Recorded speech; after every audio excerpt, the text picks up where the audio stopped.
Police వాళ్ళు అన్నది ఎక్కడ ఇది ఏసీపీ అని ఎవరిని అసలు ఈయన పేరు ఎందుకు వచ్చింది మధ్యలో? మేబీ అందుకే ఆ పేరు రాగానే ఆ నెక్స్ట్ రోజు ఈయన అరెస్ట్ అయ్యారా అని కూడా డౌట్ వస్తుంది. మరి ఇక్కడ ఇంకో డౌట్ కూడా వస్తుంది. చెప్పండి, నేను అదే అడుగుదాం. వీళ్ళు ఢిల్లీ నుంచి వచ్చే విషయం ఎవరికి తెలుసు? ఎవరు తెలుసు? మస్తాన్ సాయికే తెలుసు. అంతేగా. మరి మస్తాన్ సాయి చెప్పి మస్తాన్ సాయి పట్టిస్తున్నాడని డౌట్ కూడా వస్తుంది. ఆ ప్రభాకర్కి కూడా అలవాటు చేసింది లావణ్యే. అవును. అండ్ అలాగే మస్తాన్ సాయికి అలవాటు చేసింది కూడా లావణ్యే. అయితే అప్పట్లో గోవా నుంచి తెచ్చాడు. మరి తర్వాత ఈయనకి అలవాటు అయిపోయిన తర్వాత ఇవి బయటకు పెడితే ఎవరెవరు ఎంతమంది లోపలికి పోతారో మీరు చూసుకోండి అని చెప్పేసి ఒక మాట అనడం జరిగింది. అంటే ఆయన దగ్గర ఎలాంటి ఆధారాలు ఉండొచ్చు? అలా ఒక మాట అనడం ద్వారా, ఏదో ఉన్నాయి అని చెప్పి బెదిరించడం ద్వారా మా వాడిని లోపలేస్తే పెద్ద పెద్ద పొలిటీషియన్స్ కావచ్చు, పెద్ద పెద్ద యాక్టర్స్ కావచ్చు, వీళ్ళెవరో ఒకసారి పూర్తిలో పడే అవకాశం ఉంది. దయచేసి మీరు మా వాడిని బయటికి తీసుకురావడంలో హెల్ప్ చేయకపోతే. ఒక ఎమ్మెల్యే కూతురు కూడా దీంట్లో ఉంది. ఆ అమ్మాయిని, ఈ అమ్మాయి లావణ్య బాగా తట్టుకోలేక అమ్మాయిని యూఎస్ఏలో చదివిస్తున్నారు. క్లియర్ కట్గా ఇంత పబ్లిక్గా బ్లాక్మెయిల్ చేస్తూ, అమ్మాయి ఫోటోలు, అమ్మాయిని డిఫేమ్ చేస్తూ, అమ్మాయి కేసు పెట్టినా ఇంత కనబడుతున్నా కూడా పోలీసులు ఇంకా ఏ రకమైన యాక్షన్ తీసుకోకుండా అలా నీళ్ళు నవ్వుతున్నారంటే ఏమనుకోవాలి వీళ్ళని? ఇంట్లో పని మనిషి మాట్లాడినప్పుడు మరి పోలీస్ డిపార్ట్మెంట్ ఎందుకు తీసుకోవట్లేదు మీ కేసు? ఎందుకు తీసుకోలేదు? నాకు అదే చెప్తున్నా కదా, నేను వెళ్ళాను కదా, వెళ్ళాను, అడిగాను, మొత్తుకున్నాను. శేఖర్ గారు నమస్తే అండి. నమస్తే అండి. శేఖర్ గారు, ఇప్పుడు ఇన్ని రోజుల నుంచి జరుగుతున్న సినారీ మొత్తం చూసుకున్నట్టయితే మొన్న రీసెంట్గా మనము మా ఛానల్లో రిలీజ్ చేసిన ఆడియోనే ప్రధాన కీలకంగా వ్యవహరించిందని చెప్పేసి కొన్ని మాటలు వింటున్నాను. దీంట్లో చూసుకున్నట్టయితే అసలు మస్తాన్ సాయి కొంతమంది పేర్లు దీంట్లో వెల్లడించడం జరిగింది. అసలు పోలీస్ వాళ్ళు అన్నది ఎక్కడ ఇది ఏసీపీ అని ఎవరిని అసలు ఈయన పేరు ఎందుకు వచ్చింది మధ్యలో? మేబీ అందుకే ఆ పేరు రాగానే ఆ నెక్స్ట్ రోజు ఈయన అరెస్ట్ అయ్యారా అని కూడా డౌట్ వస్తుంది. యాదృచ్ఛికమా లేకపోతే నిజమా అనేది ఇంకా నాకు తేలట్లా. ఓకే, రెండు రకాలు. ఒకటి, ఈయన లావణ్య మీద కంప్లీట్గా విషయం మొత్తం చెప్పేశాడు. ఇది కరాటే కళ్యాణి గారితో మామూలు కాల్లో మాట్లాడుతున్నాను అనుకుని మొత్తం చెప్పేశాడు. అది వచ్చేసింది మనకి. బట్ తర్వాత ఎప్పుడైతే ఇంకో ఛానల్లో లైవ్ కూర్చున్నాడో చాలా ఇదిగా, సారీ అండి, నేను అలా అని ఉండకూడదు, ఇలా కొంచెం హంబుల్గా ఇలా మాట్లాడుతున్నాడు మస్తాన్ సాయి. దాంతోపాటు అంటే ఆయన మీరు ఇప్పుడు దాకా మొత్తం చెప్పిన అబద్ధాలంటే లేదండి, బూతులకు మాత్రమే నేను సారీ చెప్తున్నాను, మిగతా కంటెంట్కి నేను కట్టుబడే ఉన్నాను అన్నట్టుగా చెప్పాడు. అలా చెప్తున్నప్పుడు లాస్ట్న నన్ను ఎవరో ఇలా బెదిరించి మీతో ఇట్లా మాట్లాడమని చెప్పారు, ఆ స్క్రీన్ షాట్ కూడా మీకు పెడతాననే టైంలో ఆవిడ ఫోన్ గుంజుకొని ఇచ్చేసేసింది. ఓకే. సో బేసికల్లీ ఈవిడ భాగవతం మొత్తం మస్తాన్ సాయి బయట పెట్టాడు అని లావణ్య చేయించిందా, లేదు మస్తాన్ సాయి కాల్ రికార్డులో ఎవరో ఏసీపీయో డీసీపీయో ఆయన గురించి ప్రస్తావించడం, ఆయన జాతకం మొత్తం నా దగ్గర ఉంది, నేను బయట పెడతా, వీళ్ళు అది ఆ డీసీపీయో ఏసీపీకి లావణ్యకి మధ్య సంభాషణ అంతా కూడా నా దగ్గర ఉంది, వాళ్ళు ఎలా చేశారు అనేది నేను బయట పెడతాను నేను కనుక బయటకు వస్తే అని చెప్పన్న ఆడియో. ఈ రెండు, లేకపోతే ఇద్దరు మళ్ళీ కూర్చొని మాట్లాడుకొని ఈవిడ సార్ నేను రిస్క్లో ఉన్నాను, మీరు రిస్క్లో ఉన్నారు, ఏదో ఒకటి చేయకపోతే మరి వాడు ఏమన్నా ఇంకా బయట పెట్టేస్తాడా మన సంగతి అని చెప్పి లోపల ఇచ్చారా, లేదు ప్యూర్లీ పోలీసులు వాళ్ళ డ్యూటీ వాళ్ళు చేసుకున్నారా? మనకి ఇంకా క్లారిటీ రావాల్సింది. ఇది యాదృచ్ఛికమా లేకపోతే దీని వెనకాల? అంటే ఇన్ని రోజులు మస్తాన్ సాయి వాంటెడ్లీ ఆయన వెనకాలనే ఉన్నాడా, లేకుంటే అమ్మాయితో కాంటాక్ట్లో ఉన్నాడు? చాలా సందర్భాల్లో మన వీడియోలో దీంట్లో చూసుకున్నట్టయితే ఫోన్లో మాట్లాడుతుండు. ఇప్పుడు మన దాంట్లో రిలీజ్ చేసిన దాంట్లో చూసుకుంటే కూడా మస్తాన్ సాయి ఫోన్లో మాట్లాడుతుంది. ఇన్ని రోజులు బయటకు రాకపోవడానికి మెయిన్ రీజన్ ఏమై ఉంటుంది? నాకు తెలిసి ఇప్పుడు వాళ్ళు చెప్పిన లెక్క ప్రకారం జూన్ 3వ తేదీన అక్కడ కేసు రిజిస్టర్ అయింది విజయవాడలో. ఓకే. ఢిల్లీ నుంచి ఒక కుర్రోడు ఎవడో 40 గ్రాముల మెత్త పట్టుకొచ్చాడట. అది పట్టుకొచ్చినప్పుడు పోలీసులు అక్కడ అరెస్ట్ చేసి వాడిని ఏంటి విషయం కనుక్కుంటే అక్కడెక్కడో సుబానీ హోటల్ అనేది ఉందట విజయవాడలో. ఆ హోటల్ యజమాని కొడుకో ఎవడు మరి ఆ షరీఫ్ అనే అతను ఇతని దగ్గర నుంచి తెప్పించాడు అని చెప్పి తెలిస్తే అది పోయి అతను పట్టుకున్నారు. ఇంకా వాళ్ళ స్టైల్లో వాళ్ళు ఈ ఫోన్ రికార్డులు, కాల్ డీటెయిల్స్ అన్నీ సేకరించడం, అన్న తర్వాత ఎవరెవరికి ఇచ్చావు అంటే ఈ 40 గ్రాములు సీజ్ చేసేసారు. బట్ ఇంతకుముందు ఎప్పుడు తెప్పించావు, అవి ఎవరెవరికి ఇచ్చావు అని చెప్పి అన్నప్పుడు మస్తాన్ సాయికి కూడా ఇచ్చాను, ఇంకా ఎవరెవరి పేరో చెప్పాడు. ఇప్పుడు వాళ్ళందరినీ నెల్లూరు ప్రజెంట్కి తరలించారు. బట్ ఇప్పుడు మస్తాన్ని అప్పటి నుంచి మస్తాన్ని ట్రాక్ చేస్తున్నాం అన్నట్టుగా చెప్పారు. ఓకే. అంటే ఇమ్మీడియట్గా ఆ రోజే అయిపోయిండదు, దొరికింది 3వ తేదీ. ఎంక్వైరీ ఒక మేబీ వారం రోజులు 10 రోజులు 15 రోజులు 20 రోజులు కూడా నడిచుండొచ్చు. ఇవన్నీ కూడా అయ్యేటప్పటికి మేబీ సరే ఒక 15 రోజులు 20 రోజులు అనుకుందాం. అంటే జూన్ 3వ తేదీ అంటే ఒక 7-8 days. సరే జూలై 1 దాకా వేసుకొని పోనీ. పోలీసులు అంతా విచారించి అందరిని పెట్టేసి ఫైనల్గా ఓకే మస్తాన్ సాయిని పట్టుకోవాలి అనుకున్నారు. సో అది మస్తాన్ సాయికి తెలిసి ఉంటుంది ఖచ్చితంగా. తెలిసి ఉంటే అంటే వాళ్ళు దొరికినప్పుడే మస్తాన్ సాయికి డౌట్ వచ్చి ఉండాలి, ఏంటి నా మీద నానిగా ఉందా అని చెప్పి. ఇంతకుముందు మస్తాన్ సాయి కన్స్యూమర్ కేసులోనే ఉన్నాడు, ఓకే, పెళ్ళర్గా లేడు. అయితే మస్తాన్ సాయికి ఇచ్చాడని చెప్పడం కాకుండా ఈ అబ్బాయి చెప్పింది ఏంటంటే ఢిల్లీలో డ్రగ్స్ ఎక్కడ దొరుకుతాయో మస్తాన్ సాయికి తెలుసు. మస్తాన్ సాయి ఇదిగో ఈ పలానా అడ్రస్కి పోయి తెచ్చుకో ఇస్తాడు అని చెప్పాడట. ఓకే. సో ఈ కనెక్షన్ ఎక్కడో విన్న కథలాగా అనిపించట్లా మీకు? ఓకే. ఎక్కడ చెప్తా. లావణ్య అమెరికా నుంచి ఢిల్లీ వచ్చింది. ఢిల్లీలో వారం రోజులు ఉంది. తర్వాత ఢిల్లీ నుంచి బయలుదేరి అంటే మామూలుగా ఫ్లైట్స్లో తిరిగే లావణ్య ఆ రోజు ట్రైన్లో వచ్చింది మనకి, ఇదే ఢిల్లీ నుంచి. సో మనకి లావణ్యకి మస్తాన్ సాయికి ఉన్న క్లోజ్ బాండింగ్ మనం అందరం విన్నాం, చూసాం. లవ్ లెటర్స్, వాళ్ళ లవ్ కాన్వర్జేషన్లు, కేసులు, ప్రెగ్నెన్సీ, ఇవన్నీ రకరకాలుగా విన్నాం మనం. ఎస్. సో అంటే అదే అంటున్నా, వాళ్ళు కోపం వస్తే కొట్టుకుంటారు, కేసులు పెట్టుకుంటారు, తర్వాత కలిసే ఉంటారు. రీసెంట్గా మొన్న రాజ్-తరుణ్ అదే జైలుకి వెళ్ళి వచ్చిన తర్వాత కూడా మస్తాన్ సాయి ఆవిడ కలిసే ఉన్నారని చెప్పి ఆ ఇంటి పని అతను చెప్పడం మనం చూసాం. ఓకే. ఇంకా కన్ఫర్మేషన్ కావాలంటే ఎవరన్నా మీడియాలో అలా పోలీసులు అక్కడికి వెళ్ళి అక్కడ అబ్బాయి వాల్వో కార్ ఏదో ఉందో అది వస్తుంది పోతుంది, ఆల్రెడీ మనకి తెలిసిన ఛానల్ వాళ్ళే మనకి ఆల్రెడీ ఇన్ఫర్మేషన్ ఇచ్చారు ఒకరోజు, గుర్తుందా? మస్తాన్ సాయి అక్కడే ఉన్నాడు అని చెప్పి. అవును. సో బేసికల్లీ మస్తాన్ సాయి ఆవిడే కలిసి అక్కడే ఉంటూ, ఎంత విచిత్రం చూడండి, మస్తాన్ సాయి ఆవిడ కలిసి అక్కడ కాపురం చేసుకుంటూ రాజ్-తరుణ్ నాకు కావాలని చెప్పి బయటకు గొడవ చేస్తూ కేసులు పెడితే ఎంత సరే అది తర్వాత విషయం. సో ఈ మస్తాన్ సాయికి తెలుసు డ్రగ్స్ ఎక్కడ దొరుకుతాయనేది ఢిల్లీలో పర్టికులర్ పాయింట్లో. మరి లావణ్యతో కూడా అదే చెప్పుంటాడు. లావణ్య కూడా వెళ్ళి ఉంటుంది, అక్కడికి వెళ్ళి తీసుకొని వచ్చి ఉంటుంది. ఢిల్లీ నుంచి రాగానే అక్కడ కరెక్ట్గా పోలీసులు కాపు కాశారు. సేమ్ ఇదే స్టైల్లో ఇక్కడ విజయవాడలో కాపు కాసినట్టు ఇక్కడ కాపు కాశారు. మరి ఇక్కడ ఇంకో డౌట్ కూడా వస్తుంది. చెప్పండి, నేను అదే అడుగుదాం. వీళ్ళు ఢిల్లీ నుంచి వచ్చే విషయం ఎవరికి తెలుసు? ఎవరు తెలుసు? మస్తాన్ సాయికే తెలుసు. అంతేగా. మరి మస్తాన్ సాయి చెప్పి మస్తాన్ సాయి పట్టిస్తున్నాడని ఒక డౌట్ కూడా వస్తుంది. ఏమో, హూ నోస్. లేదు వీళ్ళు పోలీసులు వాళ్ళ స్టైల్లో ట్రాకింగ్లు, ట్యాపింగ్లు ఏమన్నా చేసి కనిపెట్టినా కూడా ఉంది. ఎందుకంటే ఒకసారి ఈ లీగల్ ఈ డ్రగ్స్ రాడార్లోకి వచ్చిన తర్వాత వీళ్ళందరివి ట్యాపింగ్లోనో లేకపోతే ట్రాకింగ్లోనో ఉంటాయి. సో మస్తాన్ సాయి యాక్చువల్గా వరలక్ష్మి కేసులో ఫస్ట్ అతని పేరు బయటకు వచ్చింది. అప్పుడే మస్తాన్ సాయి అండ్ లావణ్య. మస్తాన్ సాయి, లావణ్య, వరలక్ష్మి ప్రభాకర్ గారు ఎవరైతే ఉన్నారో ఆ టిఫిన్ సెంటర్ది DLF. అవును. దీంట్లో కీలకంగా వీళ్ళే ఉన్నారు, వీళ్ళ వల్లనే ఇక్కడ అది కూడా చెప్పాడు మస్తాన్ సాయి మనకి. అంటే కరాటే కళ్యాణ్ గారితో చెప్పినట్లేడు, బట్ ఇది వేరే ఆడియోలో మీరు రిలీజ్ చేసిన ఆడియోలో దాంట్లో చాలా క్లియర్గా ఆ ప్రభాకర్కి కూడా అలవాటు చేసింది లావణ్యే. అవును. అండ్ అలాగే మస్తాన్ సాయికి అలవాటు చేసింది కూడా లావణ్యే. అయితే అప్పట్లో గోవా నుంచి తెచ్చేదట. మరి తర్వాత ఈయనకి అలవాటు అయిపోయిన తర్వాత ఎక్కడి నుంచో మరి తెచ్చుకుంటే అంటే దీనికి మెయిన్ పెడ్లరు అసలు. కానీ ఇవాళ షాకింగ్ విషయాలు కొన్ని బయటపడ్డాయి. మరి ఎంతవరకు నిజమో తెలియదు. మస్తాన్ సాయి అనేవాడికి ఇంజనీరింగ్లో ఉన్నప్పుడే ఈ డ్రగ్స్ అలవాటు ఉండేది. ఓకే. సో డ్రగ్స్ అలవాటు ఎలా ఉందో, ఎప్పటి నుంచి ఉందో అనేది పక్కన పెడితే వీళ్ళు అంటే అలవాటు అంటే ఎక్కడో కొనుక్కొచ్చుకుంటుంటారు. కానీ అంటే కొనుక్కొచ్చుకున్న తర్వాత ఆ ప్లేస్ తెలుస్తుంది కదా, అక్కడ బుర్ర దొరుకుతుంది, ఇక్కడ బుర్ర దొరుకుతుంది, నేను తెచ్చుకున్నాను, నువ్వు కూడా పోయి తెచ్చుకో అని చెప్పినట్టే వీడు ఆ పనోడికి చెప్పుంటాడు, ఈ లావణ్యకి కూడా చెప్పుంటాడు నాకు డ్రగ్స్ కావాలి అని. యాక్చువల్గా లావణ్య మస్తాన్ సాయి నాకు డ్రగ్స్ కావాలని వాళ్ళ కోడ్ వర్డ్లో అడుగుతారు. వీళ్ళకి ఏవో కొన్ని కోడ్స్ ఉంటాయట. చికెన్ అంటే ఒకటి, మటన్ అంటే ఒకటి, అదే ఏవో నాకు గుర్తులేవు. Mutton for MDMA, chicken for కొకైనో ఏదో ఉంది. ఇలా ఏవో కొన్ని కోడ్లు ఉంటాయి. నాకు ఉందా డబ్బు కావాలి, డబ్బు ఉందా అంటే అదేదో మెత్త ఏదో. సో ఇలా వీళ్ళకి ఒక కోడ్ లాంగ్వేజ్లో వీళ్ళు మాట్లాడుకోవడం కూడా జరుగుతుంటుంది అన్నమాట.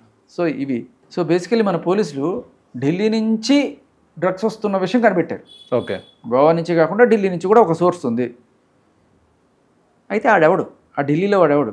ఎందుకంటే లావణ్యని పట్టుకున్నప్పుడు కూడా ఢిల్లీ నుంచే కదా లావణ్య వచ్చింది. అవును. మరి లావణ్యని పట్టుకొని ఇంట్రాగేట్ చేసినప్పుడు ఆ ఢిల్లీ వాడు అడ్రస్ దొరకలేదా? ఈజీగా దొరుకుతుంది. ఎందుకు దొరకదు? దొరకలేదు. మరి వీళ్ళనే పట్టుకుంటే వాళ్ళు అడ్రస్ చెప్తారు కదా. అదే కదా, అదే ఢిల్లీ నుంచి వీడు వచ్చాడు. ఇప్పుడు వీడైనా అడ్రస్ చెప్పాడో లేదో, ఏదో అడ్రస్ చెప్పాడో తెలియదు.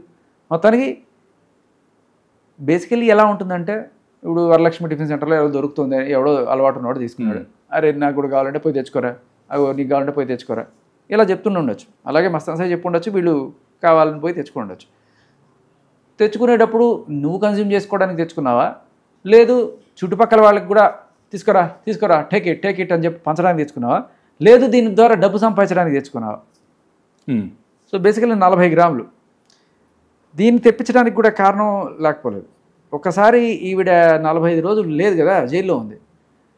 ఒకసారి జైలు నుంచి వచ్చిన తర్వాత వీళ్ళిద్దరు కలిసే ఉన్నారు కదా, మస్తాన్ సాయి ఈవిడ. సరే అప్పుడప్పుడు వస్తున్నాడు పోతున్నాడు, వచ్చిన సరే ప్రతిసారి 4-5 రోజులు ఉంటాడు. అండ్ మనకి మీడియా ముఖంగా కూడా ఆ విషయం తెలిసింది, వాళ్ళిద్దరూ ఉంటున్న విషయం మనకి రీసెంట్గా ఒక ఛానల్ నుంచి కూడా వచ్చింది, వెళ్దాం రండి అని చెప్పి. సో బేసికల్ పాయింట్ అదే, ఈవిడికి డ్రగ్స్ కావాలి, తెప్పించమని అడుగుంటుంది మస్తాన్ సాయిని. సో మస్తాన్ సాయి వాళ్ళ ఫ్రెండ్స్కి చెప్పుంటాడు, ఆ షరీఫ్కో లేకపోతే వరకు. వాళ్ళు అక్కడి నుంచి తెప్పించారు, తెప్పించిన తర్వాత డిస్ట్రిబ్యూట్ చేశారు. మళ్ళీ ఇంకో రౌండ్ కావాలి, ఈసారి దొరికిపోయాడు.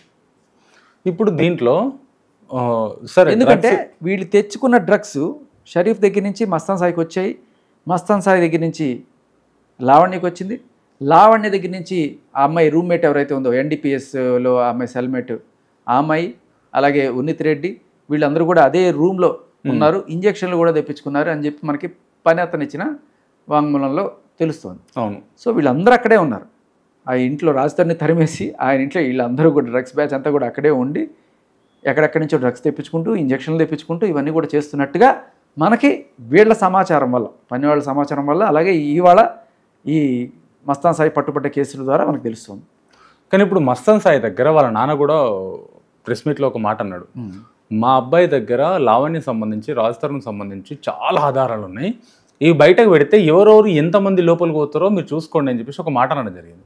అంటే ఆయన దగ్గర ఎలాంటి ఆధారాలు ఉండొచ్చు, ఇప్పటివరకు బయటకు రాని ఆధారాలు ఏమున్నాయి, ఎంతమంది ఫిలిం ఇండస్ట్రీ వాళ్ళు కానీ, పొలిటికల్ లీడర్స్ వాళ్ళు కానీ, ఇటు పెడ్లర్స్ కానీ, ఎడిక్టర్స్ కానీ, ఓకే, ఎంతమంది బయటకు వచ్చే ఛాన్స్ ఉంది దీంట్లో? ఒకటేంటంటే ఉన్నా లేకపోయినా అలా ఒక మాట అనడం ద్వారా, ఏదో ఉన్నాయి అని చెప్పి బెదిరించడం ద్వారా మా వాడిని లోపలేస్తే పెద్ద పెద్ద పొలిటీషియన్స్ కావచ్చు, పెద్ద పెద్ద యాక్టర్స్ కావచ్చు, వీళ్ళెవరో ఒకసారి కుర్తులు పడే అవకాశం ఉంది, దయచేసి మీరు మా వాడిని బయటికి తీసుకురావడంలో హెల్ప్ చేయకపోతే నేను ఇవన్నీ కూడా బయట పెడతానని సిస్టమ్ని బ్లాక్మెయిల్ చేస్తున్నట్టు అనిపిస్తుంది నాకు. ఓకే, ఉందో లేదో మనకు తెలియదు, బికాస్ ఆయన ఒక ధర్మకర్త ఆ ఊళ్ళో, ఆ దర్గాకి మస్తాన్ దర్గా, ఆ అబ్బాయి ఆ మస్తాన్ పేరే ఏ అబ్బాయికి పెట్టుకున్నారు. ఆ ఊళ్ళో జరిగే ఊరుసు అంటారు, చాలా ఫేమస్, దానికి పెద్ద పెద్ద నాయకుల దగ్గర నుంచి సెలబ్రిటీస్ దగ్గర నుంచి అందరూ వస్తారు, చాలా పెద్ద ఇది అనమాట. So they are well off actually. నిజం చెప్పాలంటే డ్రగ్స్ అమ్మి డబ్బులు సంపాదించాల్సినంత కర్మ మస్తాన్ సాయికి లేదు. కానీ ఎందుకంటే they are well settled family, well settled. వాడు ఐఐటి, వాడికి ఒక కంపెనీ ఉంది, వాడికి బోల్డ్ డబ్బులు వస్తాయి. కాకపోతే డ్రగ్స్ కావాలి, ఎందుకంటే ఈ బ్యాచ్ ఉంది కదా, ఎవరు లావణ్య అండ్ ఇప్పుడు ఆవిడ రూమ్మేట్ ఎవరైతే అదే ఒక జైలు నుంచి ఒక ఆవిడ కూడా తోడు తెచ్చుకుంది, తర్వాత ఉన్నిత్ రెడ్డి, వీళ్ళందరికీ సప్లై కావాలంటే ఎక్కడి నుంచి వస్తుంది? ఎవడో ఒకటి తెప్పించాలి కదా. సరే నేను ఉన్నా కదా, నేను తెప్పిస్తా, కైకు టెన్షన్ మహూనా అన్నట్టుగా తెప్పించుండొచ్చు. దీంట్లో ఇలా చూసుకుంటే ఇప్పుడు మస్తాన్ సాయి కూడా మన దాంట్లో మన ఆడియోలో నేను బయటకు వస్తే ప్రీతితో మాట్లాడిన విషయం చూసుకున్నట్టయితే, నేను బయటకు వస్తే లావణ్య బండారం మొత్తం బయటకు వస్తుంది, లావణ్యని మొత్తం రోడ్డుకు లాగుతారు, లావణ్య కావాల్సిన సాక్ష్యాధారాలు కానీ ప్రూఫ్స్ కానీ నా దగ్గర చాలా ఉన్నాయి, నేను బయటకు వస్తే లావణ్య పరిస్థితి బస్టాండ్ అవుతుంది, బతుకు బస్టాండ్ అవుతుంది అన్నట్టు మన రిలీజ్ చేసిన ఆడియోలో ఈ మాట మాట్లాడడం జరిగింది. కరెక్ట్. అంటే తన దగ్గర నిజంగానే ఉన్నాయనుకోవచ్చా? ఉన్నాయి. ఎందుకంటే అతను లావణ్యకి పంపించిన చాట్లో వీళ్ళిద్దరూ పరస్పరం బ్లాక్మెయిల్ చేసుకుంటుంటారు. ఓకే నీ విషయాలు నేను బయటపడతా, నా విషయం అంటే ఈవిడ యాక్చువల్గా ఒక కేసులో ఈవిడ మీద రిజిస్టర్ అయింది, అదే నార్సింగి పిఎస్లో. ఓకే, ఇవాళ వాళ్ళ నాన్నగారు కూడా నాకు ఫోన్ చేశారు. ఈవిడ దగ్గర చాలా వీడియోస్ ఉన్నాయి, మీరు గమనిస్తే ప్రీతికి సంబంధించినవి కానీ ఇంకో ఇవన్నీ కూడా ఏవో ఛానల్స్కి ఇస్తుంది. ఆ ఛానల్స్ వాళ్ళు కనీసం ఎథిక్స్ కూడా పాటించకుండా వాళ్ళ మొహాలతో సహా వేస్తున్నారు. కనీసం ఆడపిల్లే, ఇప్పుడు ఈ మస్తాన్ సాయితో ఎవరన్నా పూర్వం ఎవరన్నా గర్ల్ ఫ్రెండ్స్ ఉండొచ్చు, వాళ్ళందరూ ఇప్పుడు ఎక్కడో అయిపోయింది, దరిద్రం వదిలిపోయింది, ఎక్కడో పోయి వాళ్ళు పెళ్ళిళ్ళు చేసుకొని పిల్లలతో ఏదో బతుకుతున్నారు. ఇప్పుడు లావణ్య సంచలనం సృష్టించేసింది అని చెప్పి ఆవిడ దగ్గర ఉన్నవన్నీ కూడా బయట పెడుతుంటుంది. ఇప్పుడు మస్తాన్ సాయి మీద కోపం ఉందనుకో, మస్తాన్ సాయి గర్ల్ ఫ్రెండ్స్కి సంబంధించిన వీడియోస్ అన్నీ కూడా బయట పెడుతుంది. ఓకే, ప్రీతి మీద కోపం ఉందనుకో, ప్రీతి మీదకి సంబంధించిన ఇవన్నీ కూడా ఇస్తుంది అనమాట. సో ఆవిడ బుద్ధి అది. ఓకే, కానీ మీడియా బుద్ధి ఏమైంది? మీడియా కంటూ ఒక ఎథిక్స్ ఉండాలి కదా. ఆవిడ ఇచ్చింది కదా అని చెప్పి కనీసం ఫేస్ కూడా మాస్క్ చేయకుండా, ఇప్పుడు ఏమిచ్చింది ఆవిడ? వాళ్ళు ఏమైనా డ్రగ్స్ చేస్తున్నారా, లేకపోతే మర్డర్లు చేశారా? వాళ్ళ బాయ్ ఫ్రెండ్స్తో ఉన్నదో లేకపోతే ఏదో ఉన్నాయి. అవి పెట్టుకొని ఏం చేయాలని మీడియా వాళ్ళు కూడా అవి వేసి ఏం సాధిస్తున్నారు? అమ్మాయిల జీవితాలను బద్నాం చేస్తున్నారు. ఒకళ్ళు కాదు, ఇద్దరు కాదు, ఎంతమంది అమ్మాయిలని ఇవాళ దాకా ఈవిడ ఒక్క లావణ్యకి న్యాయం జరగాలని పోరాడుతున్నట్టు నటిస్తూ ఎంతమంది అమ్మాయిల జీవితాలని వీళ్ళు ఛానల్స్ సాక్ష్యంగా వాళ్ళు పక్క చక్కగా లైవ్లో కూర్చోబెడతారు, ఈవిడ ఇవన్నీ ఇస్తూ ఉంటుంది అనమాట. ఎంత దారుణం కదా. ఛానల్స్ వాళ్ళకైనా సరే అంటే వాళ్ళు ఈవిడితో కుమ్మక్కయ్యారా? ఎందుకు అలా డైరెక్ట్గా అమ్మాయిల ఫోటోలు వేస్తే ఏమొస్తుంది? ఇప్పుడు నీకు రాజతరుణ్ సాధించాలంటే రాజతరుణ్ సాధించు, శేఖర్ భాష సాధించాలంటే శేఖర్ భాషను సాధించు, మస్తాన్ సాయిని సాధించాలంటే మస్తాన్ సాయిని సాధించు. పాపం ఆడపిల్లలు ఏం చేశారు? వాళ్ళ ఫోటోలు ఎందుకు వేస్తున్నారు మీరు? అసలు మీడియా వాళ్ళ నాన్న ఫోన్ చేశారు వాళ్ళు నాకు, మాకు ఊరేసుకోవడం తప్ప వేరే గతి ఏం లేదు సార్, అమ్మాయి పెళ్ళైంది, వాళ్ళ ఆయనతో ఏదో ఉంటుంది, ఇలా చేస్తే ఎలా చెప్పండి అంటే, సార్ నాకు తెలియదు, మీరు ఏమైనా లింకులు ఉంటే పంపించండి, నేను తెలిసిన నాకు కూడా ఫోన్ చేసి మీరు అడగడం జరిగింది ఎక్కడదండి అంటే సో అండ్ సో ఛానల్ అని కూడా చెప్పాను మీకు. సో ఇది చాలా దారుణం సార్. ఇప్పుడు అంటే లావణ్య ఎంత విలనో మీడియా అంతకన్నా దారుణం విలన్లాగా ప్రవర్తిస్తున్నారు. ఓకే, సో ఆవిడ రక్షించుకోవడానికి సెల్ఫ్ డిఫెన్స్ అని చెప్తూనే వీళ్ళందరి మీద కూడా బురద చల్లడం. ఏంటి వాళ్ళు చేసినది? వాళ్ళ బాయ్ ఫ్రెండ్స్తో వాళ్ళు ఉన్న ఫోటోలు, అది ఏ రకంగా తప్పు? సరే వాళ్ళకి పెళ్ళిళ్ళు అయిపోయినాయి, వాళ్ళ జీవితంలో వాళ్ళు ఏదో బతుకుతున్నారు. అంటే లాజికల్గా ఇక్కడ కూడా మనం ఒకటి ఆలోచించాలి. లావణ్య ఆల్రెడీ మస్తాన్ సాయి తోటి లివింగ్ రిలేషన్లో ఉంది, girl friend boy friend, pregnant case ఇక్కడ దాకా ఇవన్నీ వచ్చినాయి.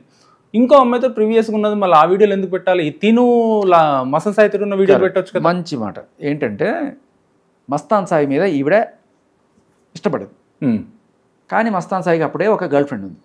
ఓకే ఓకే, ఆ అమ్మాయిని వదిలిచ్చి ఎట్టాగైనా సరే మనవాడిని దక్కించుకోవాలని ప్లాన్ వేసింది. ఆ అమ్మాయికి సంబంధించిన వీడియోస్ ఏవో కలెక్ట్ చేసింది, ఏది మస్తాన్ సాయి ఫోన్లో ఇచ్చే మామూలుగా ఫ్రెండ్లీగా తీసుకుని ఆ వీడియోస్ని యూజ్ చేసి వాళ్ళ నాన్నకి పంపించింది. ఓకే, ఆ పర్సనల్ వీడియోస్ ఒక తండ్రికి పంపించి చూడండి మీ అమ్మాయి ఎంత చెడిపోతుందో, మీ అమ్మాయిని మీరు కట్టడి చేసుకోండి అని చెప్పి చేస్తే ఆయన గుండె పగిలిపోయి ఇంకా జరిగింది మొత్తానికి. ఆ అమ్మాయిని అక్కడి నుంచి తీసుకెళ్ళిపోయారు, పెళ్లి చేశారు.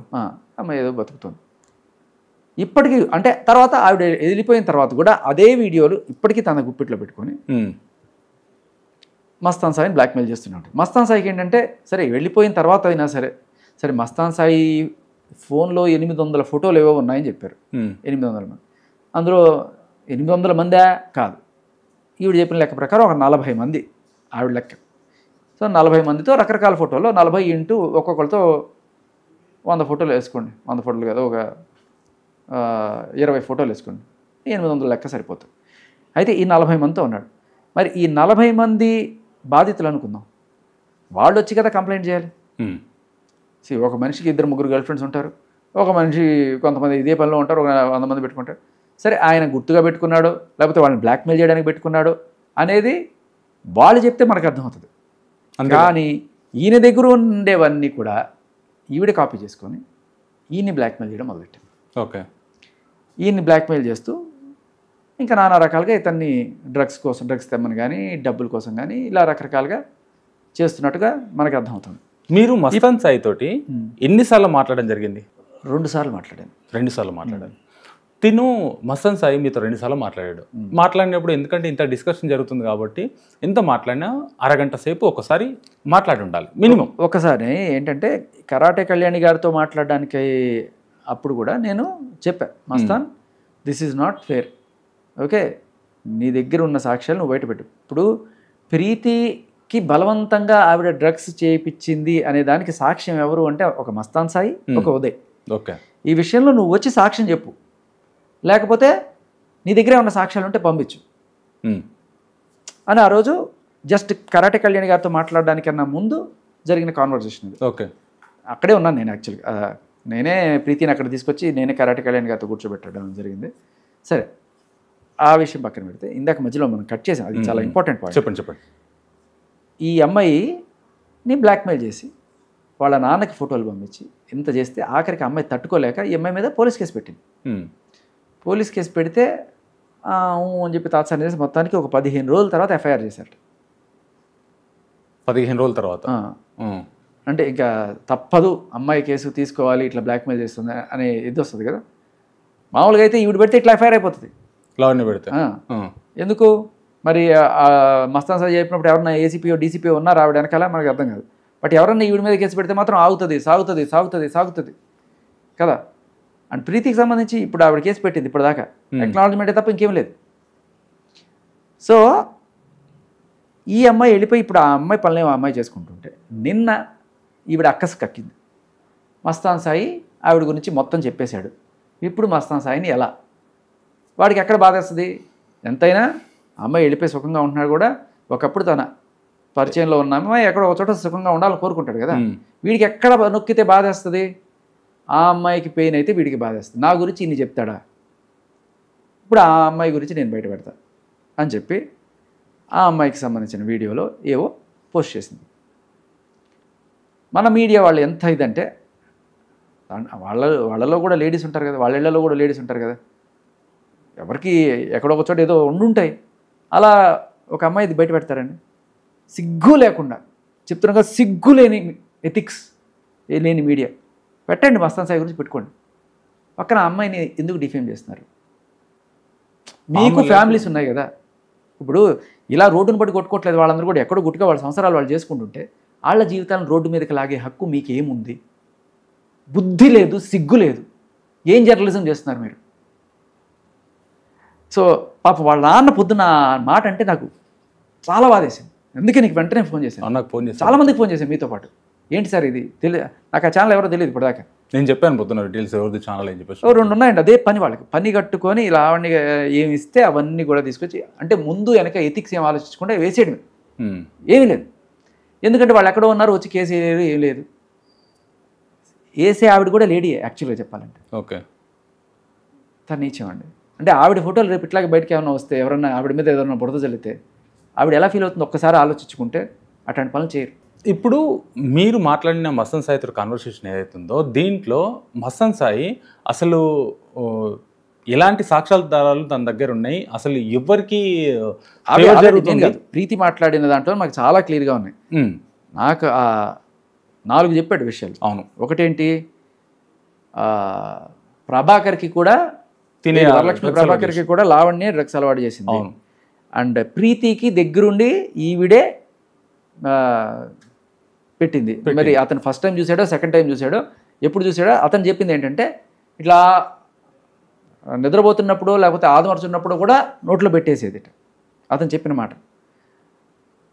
తర్వాత ఈ ఏసీపీ అండ్ చింటూ, నువ్వు, లావణ్య, మీ ముగ్గురు కలిసి ఎక్కడైనా పడి చావండి, మీరు ఇదే పని చేస్తున్నారంటే అమ్మాయి అడిగింది ఎవరు ఏసీపీ అంటే, అది ఒక కాప్ అని చెప్పాను కదా నీకు, ఎఫ్ఐఆర్ ఉంది తనతోటి, తనే ఇవన్నీ సాక్ష్యాలన్నీ కూడా, ఇది ఏంటి ఫోన్ ట్రాకింగ్లు ఇవన్నీ కూడా చేసి తనకి ఇస్తుంటాడు తను ఇట్లాగే. సో ఇప్పుడు ఈ ప్రీతి వాళ్ళ ఫ్రెండ్స్ కానీ లేకపోతే ప్రీతికి సంబంధించిన ఇవన్నీ కూడా ఆయన ఇస్తుంటాడు అనమాట. ఇవ్వగానే ఈవిడ తీసుకొని వాళ్ళకి ఫోన్ చేయడం. మొన్న ఒక కాలర్ అడిగింది, ఏమంటే మీకు వాళ్ళ కాల్స్ వీళ్ళ కాల్స్ వాళ్ళు అది చేశారు ఇది చేశారని చెప్తున్నారు, మీకు ఎక్కడి నుంచి వస్తుంది మీ నెట్వర్క్ ఏంటంటే, ఎయిర్టెల్ నెట్వర్క్ అండి. కాదు, ఇన్సైడ్ నెట్వర్క్ ఇది అని మనకు అర్థమవుతుంది. ఓకే. సో ఇది కాకుండా ఇంకొక పాయింట్ ఏం చెప్పిందా, దిలీప్ శంకర్ గారి గురించి, ఆయన గురించి చెప్పాడు. యాక్చువల్గా ఈవిడే మనందరి ముందు వచ్చి ఏం చెప్పింది, నాకు ఫ్రెండ్ మాత్రమే, మేమిద్దరం ఫ్రెండ్స్, రాస్తారని నా బాయ్ ఫ్రెండ్ అది ఇది అని చెప్పిన తర్వాత దిలీప్ శంకర అండ్ మస్తాన్ సాయి ఇద్దరు కూడా అదే లైవ్లో లావణ్యతో కూర్చొని, అంటే మస్తాన్ సాయి ఫోన్లో వచ్చాడు కాబట్టి చెప్పారు, ఇట్లా క్లియర్ కట్గా చెప్పేస్తే అవునండి మా మధ్య ఏం లేదని చెప్పిన తర్వాత ఇవాళ ఇతను ఎప్పుడైతే తిరగబడ్డాడో, లేదు నేను అప్పుడు రాసిందంతా కరెక్ట్, అప్పటిదాకా నేను ఈ కంప్లైంట్ తీసుకొచ్చి చూపిస్తే ఈ కంప్లైంట్లో రాసిందంతా అబద్ధం, అసలు ఏమీ లేదు, ఉత్తుదే, నేను రాయలేదు ఇవన్నీ చెప్పిందా. ఇప్పుడు తూచా తప్పకుండా ఆ కంప్లైంట్లో ఏముందో, ఆ కంప్లైంట్లో 800 ఫోటోలు అని కూడా రాసింది. ఇవాళ చెప్తుంది అది 800 ఫోటోలు రాసింది, నన్ను కొట్టాడు చంపాడని చేసింది, మొత్తం యాజ్ ఇట్ ఈస్గా ఆ కంప్లైంట్ ఏది ఉందో ఇప్పుడు అదే వల్ల వేస్తుంది. మస్తాన్ సాయి కూడా సూసైడ్ అటెంప్ట్ చేశాడని చెప్పేసి వాళ్ళ నాన్న వీడియో రికార్డ్స్ ఇట్లా ఎందుకో కారణం అని చెప్పేసి అవన్నీ ఆ టైంలో ఈవిడ బ్లాక్మెయిల్ తట్టుకోలేక చేశాడని విన్నాను నేను. Okay. So basically Mastan Sai నాకు కావాలి, ఆ అమ్మాయిని పంపించేయాలి. అప్పుడు చేసిన గేమ్ ఎలాగైనా సరే, అంటే ఆ అమ్మాయి ఫోటోలు బయట పెట్టేస్తా అని చెప్పి చేసి ఆఖరికి ఆ అమ్మాయి వెళ్ళి కేసు పెట్టేదాకా తెచ్చుకుంది. ఇప్పుడు ఎలాగైతే ప్రీతిది బయట పెట్టేస్తా అంటే ప్రీతి వచ్చి కేసు పెట్టడానికి వెళ్ళిందో, అలాగే అప్పట్లో ఆ అమ్మాయి, ఆ ఫారెన్ నేషనల్ ఎవరైతే ఉన్నారో ఆ అమ్మాయి బయట పెట్టేస్తా అంటే ఆ అమ్మాయి తట్టుకోలేక వచ్చి కేసు పెట్టింది. ఇలా బ్లాక్మెయిల్ చేసి జనాలు బయటకు వచ్చి వీడి మీద కేసులు పెడుతున్నారు. ఈవిడ దానికి చాలా తగ్గట్టుగా ప్రతిదీ రాజస్థాన్ చేస్తున్నాడు, వాడు డబ్బులకి అమ్ముడిపోయాడు, వీడి డబ్బులకి అమ్ముడిపోయాడు, ఇలాంటివన్నీ చెప్తుంటే మీడియా చెవుల్లో క్యాబేజీలు పెట్టుకొని నమ్ముతున్నారు. చాలా క్లియర్గా ఇదే మీడియా ముందు ఆవిడ ఏదైతే అబద్ధం, ఈ కంప్లైంట్ అంతా అబద్ధం అని చెప్పిందో, ఈరోజు తూచా తప్పకుండా ప్రతి లైన్ అది నిజం అని చెప్తుంది. కారణం ఏంటంటే మస్తాన్ సాయి దగ్గర నా ప్రైవేట్ వీడియోస్ ఉన్నాయి, అవి బయట పెడతాడని నేను ఇలా చెప్తున్నాను. కొంచెం బుద్ధున్నవాడు ఎవడన్నా ఆలోచిస్తే ఆవిడ ఎందుకు చెప్పింది? రాజ్ తరుణ్ మీద పెట్టిన కేసుకి ఇది అడ్డం అవుతుంది. అవును, అదే కదా దిలీప్ శంకర్ కూడా చెప్పింది. రాజ్ తరుణ్ మీద పెట్టిన కేసు జరుగుతున్నప్పుడు నేను ఇది పట్టుకొచ్చినప్పుడు తూచ్ ఇది కాదండి. అంతేగాని మస్తాన్ సాయి మీద బెదిరించాడని తీసుకొచ్చింది ఆవిడ లేదు. రాజ్ తరుణ్ మీద పెట్టిన కేసు వీగిపోతుంది, బలం తగ్గిపోతుంది అని చెప్పి తీసుకొచ్చి ఇవాళ ఏం చెప్తుంది? మస్తాన్ సాయి నన్ను బలవంతంగా తన ఫోటోలు పెట్టుకుని బ్లాక్మెయిల్ చేయడం వల్ల నేను అలా రోజు చెప్పాల్సి వచ్చిందిట. ఎవరికి చెప్తున్నారు కథలు అని అమ్మేవాడికైనా ఉండాలి కదా. ఇంకో మాట విన్నాను నేను మన దాంట్లో, మన ఆడియోలో మనం రిలీజ్ చేసిన దాంట్లో, దిలీప్ శంకర్ హోటల్లో మస్తాన్ సాయి ఇద్దరిని కలిసిన తర్వాత 10 లక్షలు 20 లక్షలకు బేరం కుదుర్చుకో. అదే కదా అవసరం ఏంటి అసలు? అదే కదా. ఇప్పుడు అబ్బాయి ఏం చెప్పాడంటే, దిలీప్ శంకర్ నన్ను పిలిచాడు, ఇప్పుడు రాజ్ తరుణ్ మీద పెట్టిన ఈ కేసులో ముందుకు పోవడానికి నీ కేసు మాకు అడ్డం అవుతుంది, ఇది నేను తీపిచ్చేస్తాను, నాకు 20 లక్షలు ఇచ్చానంట. అరే అవసరం నీది, నీ అవసరం రాజ్ తరుణ్ మీద కేసు, దానికి నా కేసు అడ్డంగా ఉంది, నువ్వే నాకు డబ్బులు ఇచ్చి తీపించుకో, నీ అవసరం నీది, డబ్బులు కూడా నేనే ఇవ్వాలా? లావణ్య అడిగిందా దిలీప్ శంకర్ అడిగాడు? ఇది దిలీప్ శంకర్ అడిగాడు 20 లక్షలు ఇమ్మని. లావణ్య 20 లక్షలు అడగలేదు, 2 కోట్లు అడిగింది. లావణ్య 2 కోట్లు అడిగింది, దిలీప్ ఇప్పుడు కాదు అప్పట్లో. ఏది మీకు ఒక ఇది వినిపిస్తాను. ఇప్పుడు ఈ పట్టాపురం కేసు ఇదంతా కూడా అబద్ధం, నేను మస్తాన్ సాయి భయానికే చేశాను, ఏదో డ్రెస్ మార్చుకుంటుంటే వీడియోలు తీసాడు, ఇవన్నీ చెప్తాను కదా. ఇవన్నీ చెప్తుంటే అవునా అండి నమ్మేవాళ్ళు కదా. ఈ లవ్ లెటర్లు ఏంటి, ఈ లవ్ మాటలేంటి, పోనీ ఇవన్నీ కూడా మస్తాన్ సాయి ముందు నువ్వు నటించావు అనుకుందాం. మరి మస్తాన్ సాయి లేనప్పుడు కూడా ఆ రాజుని బూతులు తిట్టిన దాంట్లో మస్తాన్ సాయి వస్తాడు, నీ పని అయిపోతుంది, మస్తాన్ ఎక్కడున్నావు అది కూడా పక్కన పెట్టేయండి. ఆఖరికి నన్ను చెప్పుతో కొట్టించిన రోజు కూడా ఈ స్టూడియోలో కిందకు వచ్చి మస్తాన్ ఎక్కడున్నావు మస్తాన్, నేను డ్రగ్స్ చేసినా మస్తాన్ చెప్పు మస్తాన్, ఇంత నటన మనం చూసిన తర్వాత ఆవిడ ఇంకా వచ్చి మస్తాన్ నన్ను భయపెడుతున్నాడండి. అందుకని ఆ రోజు ఈవిడే అందరినీ భయపెడుతుంది, ఈవిడే అందరినీ బ్లాక్మెయిల్ చేస్తూ మళ్ళీ వాళ్ళ మీద అండం. డౌట్ లేదు మస్తాన్ సారికి ఒక ఎఫ్ఐఆర్లు ఏవో ఉండుంటాయి, 30-40 ఉండుంటాయి. అయితే ఆయన పర్సనల్గా వాళ్ళందరినీ గుర్తు కోసం దాచుకున్నాడు, దేనికోసం పెట్టుకున్నాడు. వాళ్ళు బ్లాక్మెయిల్ చేస్తే వాళ్ళు వచ్చి కేసు పెట్టాలి అంతేగా. ఇప్పుడు ఈవిడ బ్లాక్మెయిల్ చేస్తుందని చెప్పి ఈవిడ మీద ఎట్లాగైతే కేసులు పెట్టారో మన మస్తాన్ సాయి మీద కూడా ఎవరైనా కేసు పెట్టారా అనేది మనం ఆలోచించాలి. కన్సెన్షువల్ అంటారు, అంటే ఇద్దరు ఇష్టపడి వాళ్ళు కలిసి ఉన్నప్పుడు అది వాళ్ళ ఇష్టం అంతే. అండ్ ఆయన బయట పెట్టాడనుకో అది తప్పు, అది ఆయన దాచిపెట్టుకున్నాడు, కానీ నువ్వు బయట పెట్టావు అవి, అది ఎవరిది తప్పు అది. సో ఇప్పుడు అది పక్కన పెడితే నేను అదే చెప్తున్నా, ఈవిడ ప్రస్తుతానికి ఒక విక్టిమ్ కార్డ్ ప్లే చేస్తుంది. ఏంటి, మస్తాన్ సాయి నన్ను భయపెట్టి నా చేత ఆ రోజు ఆ టీవీ ఛానల్లో కూర్చొని మస్తాన్ సాయి నేను ఫ్రెండ్స్ అండి మాకేమి లేదని చెప్పించాడట. లాయర్ కూడా ఉన్నాడు పక్కనే, చెప్పించాడంట. అదే కదా ఇప్పుడు మీరు బయట పెట్టిన తర్వాత సిచ్యువేషన్ ఏంటి? అదే ఏ బయట పెట్టిన తర్వాత ఎఫ్ఐఆర్ బయట పెట్టాకే ఇంకా సంజయ్ ఇచ్చుకోవాలని వచ్చారు. అందుకనే కదా ఇప్పుడు రాజ్ తరుణ్ మీద అడ్డని చెప్పే వచ్చింది, అది అందరికీ అర్థమవుతుంది క్లియర్గా. బట్ ఈవిడ మళ్ళీ వచ్చి చెప్పడం లేదండి నేను ఆ రోజు అందుకని చెప్పండి ఇప్పుడు ఓపెన్ అయిపోతున్నానంటే ఇప్పటిదాకా ఎదవం చేసావు నువ్వు మమ్మల్ని, ఇప్పటిదాకా నువ్వు అదే ఛానల్లో కూర్చొని అదే అని ఎదవం చేసి ఇప్పుడు ఏ కంప్లైంట్ అయితే అబద్ధం అని చెప్పావో ఆ కంప్లైంట్లో తూచా తప్పకుండా ప్రతి లైన్ ఇప్పుడు అదే చెప్తాను. అండ్ ఆ కంప్లైంట్ పెట్టినప్పుడు కూడా దాంట్లో ఎంత నిజం ఉందో పక్కన పెట్టేస్తే ఆ కంప్లైంట్ పెట్టి మెడికల్ టెస్ట్కి వెళ్ళాలా, రైప్ చేసామంటే మెడికల్ టెస్ట్కి వెళ్ళాలి కదా, వెళ్ళాలా. మళ్ళీ దానికి కూడా ఈవిడేం చెప్పింది, మెడికల్ టెస్ట్కి వెళ్ళాలి కదా, నాకు ఎందుకు చేయలేదు అంటుంది. ఎందుకు చేయలేదు? వెళ్ళలేదంట. మనకు మస్తాన్ సాయి కూడా ఆడియోలో చెప్పారు, మెడికల్ టెస్ట్ కోసం వెళ్ళమంటే వెళ్ళలేదు, పాజిటివ్ వస్తుందని చెప్పేసి వెళ్ళాలి కదా. ఏం పాజిటివ్ వస్తుందో తెలుసా మీకు? ఆవిడకి ప్రెగ్నెన్సీ మస్తాన్ సాయితో 2 నెలల ప్రెగ్నెన్సీ ఉండింది. అదేదో మొత్తానికి మనం అది కూడా చెక్ చేయాలి, అబార్షన్లు ఏమైనా అయినా ఆ టైంలో ఏం మొత్తానికి తెలీదు. బట్ ఆ టైంలో ఆవిడ మాట్లాడిన ఒక కాల్ మీకు వినిపిస్తాను నేను ఇప్పుడు. వినిపించండి. ఆ పట్టాభిపురంలో ఎక్కడైతే కేసు పెట్టిందో ఆ సిఐ అనుకుంటాను ఆయనతో ఈవిడతో మాట్లాడుతున్నారు. ఈ అమ్మాయి మస్తాన్ సాయిని 10 కోట్ల దాకా డిమాండ్ చేసింది అని చెప్పి మస్తాన్ సాయి కూడా చెప్పాడు. దానికి సంబంధించిన సాక్ష్యం కూడా తన దగ్గర ఉందన్నాడు. అయితే అదే ప్రస్తావన సిఐ ఈవిడ దగ్గర తెచ్చినప్పుడు నేను ఊరికే సరదాగానండి ఫ్రెండ్స్ తోటి, నేను అడగాలనుకుంటే 5-10 లక్షలు అడిగేది అలా కనబడుతున్నానా, 5-10 కోట్లు అడుగుతాను నేను అని చెప్పి అంటే దాన్ని రికార్డ్ చేసుకొని నన్ను ఏదో ఇదిగా చూపిస్తున్నాడు అంటే, అంతేనండి 2 కోట్లు అయితే కరెక్ట్ అండి, 2 కోట్లు కదా మనం 2 CRకి సెటిల్ చేస్తా ఉన్నట్టుగా అనుకున్నాం కదండి అన్న మాట అది బయటికి రావడం వల్లే నాకు తెలిసి ఆయన VRకి పంపించడం అట్లాంటిదో జరిగినట్టుంది ఆ సిఐని. మీరు వినిపిస్తాను, వినండి.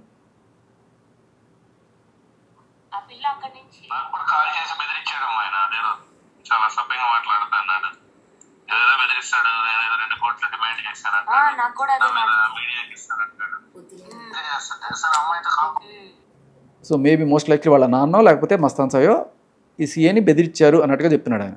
ఎందుకు అంటే మీ రికార్డింగ్ మా దగ్గర ఉంది, మీరు 2 కోట్లు డిమాండ్ చేసినట్టు నా దగ్గర ఉంది, ఇది మీడియాకి ఇస్తాను అని ఆయన అసభ్యంగా మాట్లాడుతున్నట్టు. ఎందుకంటే ఆయన he's a popular guy. Okay. ఎందుకంటే ఆ మస్తాన్ దర్గా దగ్గర మీరు చెప్పాను కదా, ఆ ఊరుసు అదొక పెద్దలాగా, ఊరికి పెద్దలాగా ఆయన. పెద్ద వాళ్ళందరూ కూడా అంటే ఎవడరా నువ్వు నా కొడుకుని అరెస్ట్ చేసిన దమ్ముందా నీకు అది అని చెప్పి ఆయన వేసుకున్నట్టున్నాడు. ఆ రికార్డింగ్ కూడా చెప్పి మీ పై వాళ్ళకి ఇస్తాను, నీ సంగతి చూస్తాను అన్నట్టుగా అన్నప్పుడు ఈయన ఈవిడికి ఫోన్ చేశాడు. ఎవరు? కాపు లావణ్యకి ఫోన్ చేసి వాళ్ళు చాలా అసభ్యంగా తిడుతున్నారు, నన్ను ఇట్లా మాట్లాడుతున్నారు అది అని చెప్పి ఆయన బాధ చెప్పుకుంటున్నాడు. ఓకే, మీరు రండి ఎమ్మెల్సీ చేపిద్దాము, చేపించి వాళ్ళని చేద్దాము, ఇప్పుడే మీరు కాంప్రమైజ్ కావాల్సిన పని లేదు, బాగా వెళ్ళిన తర్వాత కాంప్రమైజ్ అప్పుడు వద్దురు కానీ. కాల్ చేసి బెదిరించాడు ఆయన, అదేదో చాలా సభ్యంగా మాట్లాడుతున్నాడు, ఏదో బెదిరిస్తాడు, ఏదో 2 కోట్లు డిమాండ్ చేస్తానంటాడు, మీడియాకి ఇస్తానంటాడు. సార్ అమ్మాయితో కాంప్రమైజ్ ఇస్తే నేను హెల్ప్ చేస్తాను, ఆ అమ్మాయి ఏదో కొంచెం డబ్బులు అడుగుతున్నది కదా, ఎంత మంది ఇవ్వకపోయారా అంటే 10 కోట్లు అడుగుతుంది సార్ అంటారు. 10 కోట్లు కదా 2 కోట్లు అంటే కదా అడిగింది అంటారు. విన్నారా? అమ్మాయి ఎంత కొంత డబ్బులు ఏమంటే 10 కోట్లు అడుగుతుంది సార్ అని చెప్పాడనట వాళ్ళ నాన్న లేకపోతే మస్తాన్ సాయి. 10 కోట్లు కాదు సార్ 2 కోట్లే కదా అడిగింది అని చెప్పి అంటున్నాను ఈయన. అది పరిస్థితి. అది కూడా మనం డిస్ప్లే చేద్దాము ఒకసారి, మీరు పంపించండి దాన్ని కూడా. అంటే ఇప్పుడు మస్తాన్ సాయి లోపలికి వెళ్ళడం ఇంకా చాలా ఇంపార్టెంట్ విషయం ఉంది ఇక్కడ, చెప్పండి. నాతో ఏమో మేము క్లోజ్ చేస్తున్నాము, కొట్టేపిస్తాను, 2 కోట్లు అడిగాడు సిఐ, నువ్వు ఇలా డబ్బులు మాట్లాడడం వల్లే అడిగాడు లేదా నువ్వే అడిగిచ్చావా నన్ను అంటున్నాడు. సాయి డబ్బులు తీసుకునేలాగా ఉంటే వేరేలా ఉండేది. అండ్ అది ఫ్రెండ్స్తో ఇట్లా మాట్లాడుతున్నప్పుడు సో డబ్బులే తీసుకునే మాటే వస్తే నేను 5 లక్షలు 10 లక్షలు ఎందుకు తీసుకుంటాను, 10 కోట్లు అన్నది సరదాగా ఫ్రెండ్స్తో మాట్లాడిన ఇది సార్. అది ఆవిడ అనేది అనేస్తే తర్వాత సరదాగా మాట్లాడని చెప్పేస్తాను. నేను కూడా ఎవరు చెప్పారమ్మా నాకు కూడా, మీ తరఫున వచ్చిన వాళ్ళు ఎక్కడికి ఖచ్చితంగా ఎవరో నల్గొండ నుంచి ఇస్తే వాళ్ళు అన్నారనమాట, బాబు ఎందుకు అమ్మాయి మాకు సహకరించలేదు, ఇన్వెస్ట్ చేసి రమ్మని చెప్పు. లేదు సార్ వాళ్ళు ఏదో కొంచెం కాంప్రమైజ్ అవుతున్నారు, వాళ్ళు ఏదో డబ్బులు ఇస్తా ఉన్నారు, 2 CR అంత అమ్మాయికి కాంప్రమైజ్ చెప్పాడు సార్ అన్నాడు. అయితే మీరు వస్తున్నారు కదా, 100% వస్తున్నాను సార్. మీరేం చేస్తారు విజయవాడ దిగిన తర్వాత? సో బేసికలీ ఇది బేరసారాలు. తర్వాత టెస్ట్కి ఎందుకు రాలేదు అవన్నీ అడిగితే నేను మీరు అదే ఐ అండర్స్టాండ్ మీరు ప్రెగ్నెంట్ అని నాకు తెలుస్తుంది, మీరు పర్లేదండి ఇప్పుడు 2 నెలలు అయిపోయింది కదా, ఇది అయిపోయిన 2 నెలలకి వచ్చి ఎమ్మెల్సీ అంట, అయిపోయినాక 2 నెలలకి. Okay, medical test. ఇప్పుడు మస్తాన్ సాయి అరెస్ట్ అవ్వడం వల్ల ఆ కేసులో డ్రగ్స్ కేసులో అరెస్ట్ అయ్యిండు. కానీ ఇప్పుడు లావణ్య సంబంధించిన ప్రూఫ్స్ కానీ రాజ్ తరుణ్కు ఫేవర్ అయ్యే ప్రూఫ్స్ కానీ వీళ్ళిద్దరి మధ్యలో జరిగిన ఈ ట్రయాంగిల్ అనుకోండి, మస్తాన్ సాయి, లావణ్య, రాజ్ తరుణ్, ఈ ముగ్గురు సంబంధించిన విషయాలు ఏవైతే ప్రూఫ్స్ ఉన్నాయో మెయిన్ మస్తాన్ సాయి దగ్గర నా దగ్గరనే ఉన్నాయి, నేను బయటకు వస్తే చాలామంది రోడ్డు మీదకి వస్తారని చెప్పేసి మాట్లాడడం జరిగింది. అసలు ఈ లోపలికి వెళ్ళడం వల్ల ఈ ప్రూఫ్స్ అన్నీ నొక్కి పెట్టడం జరుగుతుందా లేకుంటే ఎవరికైనా ఫేవర్ జరిగే అవకాశం ఉందా? నాకు తెలిసి అంత అమాయకుడు అనుకోండి మస్తాన్ సాయి. ఖచ్చితంగా తను లోపలికి వెళ్ళడానికి ముందు ఆర్ఎల్స్ వాళ్ళ నాన్నగారి దగ్గర ఇవన్నీ ఉండుంటాయి. సో వాళ్ళ నాన్న ఎందుకు చెప్తున్నాడు అంటే నా దగ్గర అన్నీ ఉన్నాయి అన్నారు కదా, ఎన్ని ఉన్నాయో తెలీదు, సో అవన్నీ బయట పెడతాను నేను అని చెప్తున్నారు ఆయన. చూద్దాం, నాకు తెలిసి ఈ ఒక కాపీ వాళ్ళ నాన్న దగ్గర కూడా ఉంటే ఖచ్చితంగా వచ్చే బయటకు వస్తాయి. ఒక కాపీ వాళ్ళ నాన్న దగ్గర ఉంటే వచ్చే బయటకు వస్తాయి. అంటే ఇప్పుడు మసన్ సాయి లోపలికి వెళ్ళడం వల్ల రాజ్ తరుణ్కి ఏమన్నా సాక్ష్యాధారాల విషయంలో అయినా ఇంకా ఏదైనా విషయంలోనైనా డ్రాప్ డౌన్ అయ్యే అవకాశం ఏమైనా ఉందంటారు? రాజ్ తరుణ్కి ఏమీ ఉండదు. రాజ్ తరుణ్కి అసలు సంబంధం లేదు, దాంట్లో ఏ రకమైన ఇన్వాల్వ్ అవ్వలేదు. అది మస్తాన్ సాయి అదే మాట చెప్తాడు, ఆఖరికి లావణ్య కూడా అదే మాట చెప్తాడు. సో కానీ ఇప్పుడు వీళ్ళందరూ సంబంధించిన విషయం తీసుకున్నట్టయితే మీకు దీంట్లో ఎలాంటి సంబంధం లేదు, మీరు ఇన్వాల్వ్ అయింది కాదు, మీ మీదకి వచ్చింది కాదు, ఎలాంటిది కాదు. ఒక మంచి కాస్ కోసం తప్పుడు కేసులు పెడుతున్నారు, దీనిపైన నిర్మూలించాలన్న కాస్ కోసం మీరు ముందుకు వచ్చారు. కానీ ఇంత కేసు జరుగుతున్నా లావణ్య ముందుకు వచ్చింది, ఫైనల్గా మస్తాన్ సాయి అరెస్ట్ అయ్యిండు. కానీ రాజ్ తరుణ్ గారు ఎందుకు బయటకు రావట్లేదు? ఒక సినిమా ప్రెస్ మీట్లోనే కొద్ది వరకే మాట్లాడడం జరిగింది. రాజ్ తరుణ్ షూటింగ్లో ఉన్నాడు యాక్చువల్గా. అంటే ఒకసారి ప్రెస్ మీట్ పెట్టి మాట్లాడి ఇవన్నీ మాట్లాడారుగా, ఎన్నిసార్లు మాట్లాడతారు? ఆల్రెడీ ఒకసారి మాట్లాడాడు. తర్వాత మళ్ళీ సినిమా ప్రెస్ మీట్ పెట్టినప్పుడు ఫస్ట్ ఎప్పుడైతే ఈవిడ ఆరోపణలు చేస్తుందో అప్పుడు వచ్చి ప్రెస్ మీట్లో మాట్లాడాడు. అవును, తర్వాత మళ్ళీ రీసెంట్గా సినిమా ప్రెస్ మీట్లో మాట్లాడారు. ఇంక ఎన్నిసార్లు మాట్లాడతారు? రోజు వచ్చి మాట్లాడాలని అలాగే రోజు కాదు. అంటే ఇప్పుడు జరిగిన దాన్ని ఇప్పుడు మస్తాన్ సాయి అరెస్ట్ అయినాక కూడా ప్రతిదానికి మనం స్పందించాలి అనుకుంటాం, బట్ వాళ్ళ పనుల్లో వాళ్ళు ఉంటారు. మేబీ ఈ వారం, అంటే నాకు తెలిసింది ఈ వారం కొంచెం ఇంపార్టెంట్ షూటింగ్లో ఉన్నాడు, అయిపోయాక వస్తుంది. మస్తాన్ సాయి అరెస్టు ఏ మలుపు తిరగబోతుంది? మస్తాన్ సాయి ఖచ్చితంగా మస్తాన్ సాయితో మొన్నటిదాకా ఆ విల్లాలో కూర్చొని ఎవరెవరైతే డ్రగ్స్ చేస్తున్నారో వాళ్ళందరూ, అంటే లావణ్య, అలాగే ఉన్నిత్ రెడ్డి, తర్వాత ఆ ముస్లిం అమ్మాయి ఎవరో పేరు నాకు తెలియదు ఆవిడ, తర్వాత ఇంకా కొత్తగా ఎవరో ఇద్దరు ముగ్గురు యాడ్ అయ్యారు. సో వీళ్ళందరూ కూడా సూప్లో ఉండబోతున్నారు. నాకు మన దగ్గరకు వచ్చిన అబ్బాయి, వాళ్ళ ఇంట్లో లావణ్య దగ్గర పనిచేసిన అబ్బాయి శ్యామ్ ఎవరైతే ఉన్నారో తను ఒక మాట చెప్పడం జరిగింది. సార్ ముందు అరెస్ట్ అయిన తర్వాత వెళ్ళిపోయింది, ఇల్లంతా చెక్ చేశారు, డిపార్ట్మెంట్ వాళ్ళు వచ్చి ఇల్లంతా చెక్ చేశారు, దొరకలేదు. డ్రగ్స్ ఏవైతున్నాయో అవి మేడ్ రూమ్లో పెట్టింది, అంటే మా రూమ్ పనుల రూమ్లో పెట్టింది. దాని తర్వాత పోలీసులు వచ్చి చెక్ చేసి పోయిన తర్వాత అవి తీసుకెళ్ళి ఇంటి వెనకాల లాన్లో గుంతతో పెట్టేసి ఆమె వచ్చిన తర్వాత తీసుకొని దాన్ని వాడిరు. అంటే ఇలా చేసిందని చెప్తే కూడా ఆమె మీద యాక్షన్ తీసుకునే అవకాశం ఉంటుంది కదా. మరి అది యాక్చువల్గా ఆ ప్రూఫ్ ఇద్దామనే నేను వెళ్ళాను సార్. నా డైలీ పనుల్లో అన్ని మానుకొని ఒక 3 గంటలు ఆల్ ద వే నార్సింగ్ వెళ్ళి సార్ ఇది సార్ అని చెప్పి చూపిస్తే వాళ్ళు పట్టించుకోవాలి. ఏం చేస్తాం, అలా ఉంది పరిస్థితి. అంటే మనకి బయటకు కూడా కనబడుతుంటుంది ఇమేజ్, ట్రక్స్ మీద ఉక్కు పాదం తొక్కేస్తాం అని చెప్పి. మరి ఒక సాధారణ పౌరుడు వెళ్ళి సార్ ఇది సార్ ఇన్ఫర్మేషన్ తీసుకోండి అని చెప్పి అన్నప్పుడు సరే కనీసం చెక్ చేయాలి కదా, క్రెడిబిలిటీ ఉందా. ఇప్పుడు మీ దగ్గర 100 కేజీల డ్రగ్స్ ఉన్నాయని నేను చెప్పేయచ్చు, మీ మీద కోపం ఉంటే వచ్చి మీ ఇల్లంతా చింతరబందర చేస్తే మీరు ఫీల్ అవుతారు. అంతేగా. కాబట్టి ఎవరు చెప్పినా నమ్మాల్సిన అవసరం లేదు, కానీ వినాలి కదా. విని నేను చూపించే ఆధారం చూసి ఇదిగో ఈ అబ్బాయి చెప్తున్నాడు, వాళ్ళ ఇంట్లో పనివాడు ఎవరు నేను చెప్పట్లా, వాళ్ళ ఇంట్లో పనివాడు చెప్తున్నాడు, ఆడు పనివాడని ఈవిడ కూడా కన్ఫర్మ్ చేసింది కదా. లావణ్య 24 రోజులు చేశాను అంటుంది ఆవిడ. సరే వాడు 4 రోజులు చేశాను అంటే ఏదైనా కన్ఫర్మ్ చేశారు కదా, కొట్టారు కూడా మనకు వీడియోస్. వాడే చెప్తున్నప్పుడు, వాడి సాక్ష్యం ఇస్తున్నప్పుడు ఎందుకు చూడరు? అందరికీ డౌట్లు వస్తాయి కదా, ఏమన్నా కుమ్మక్క అయిపోయారా అని. అలాంటివి రాకుండా ఉండాలంటే పోలీసులు తీసుకోవాలి, చర్యలు తీసుకోవాలి, లేకపోతే డౌట్లు వస్తాయి జనాలకి. కామెంట్స్ చూడండి ఎట్లా పెడుతున్నారు, కామెంట్స్ వస్తున్నాయి, లక్షలు వస్తున్నాయి మన దగ్గర. అదే అంటున్నాను, ఆవిడ ఏమన్నా అత్తారిల్లా ప్రతిదానికి నార్సింగ్ పిఎస్ అడగండి, నా గురించి ఎంత గొప్పగా చెప్తారు. ఏంటిది నార్సింగ్ పీస్లో రా, నీ మీద కేసు పెడతా, నార్సింగ్ పీస్ పదా, ప్రతిదానికి నార్సింగ్ పీఎస్ఏ. ఏముందో అక్కడ ఎవరున్నారో తెలియట్లేదు అని మనం వెళ్ళినప్పుడు కూడా ఇట్లాంటి ట్రీట్మెంట్ జరుగుతుంది. సో ఖచ్చితంగా సాధారణ మనిషి వాడికి డౌట్ వస్తుంది. మేబీ వాళ్ళకి వేరే వేరే కారణాలు ఉండొచ్చు, బోల్డ్ అన్ని పెద్ద పెద్ద కేసులు ఉండొచ్చు, దాంట్లో ఇది చాలా చిన్నదే ఉండొచ్చు వాళ్ళకి, బట్ చెప్పలేం. బట్ జనాలు అయితే ఇలాంటి డౌట్స్కి తావిచ్చేట్టు ఉంటుంది. అంటే దీని వెనకాల ఇంకా సినిమా ఫీల్డ్కి సంబంధించి ఇంకెంతమంది ఉన్నారు దీంట్లో?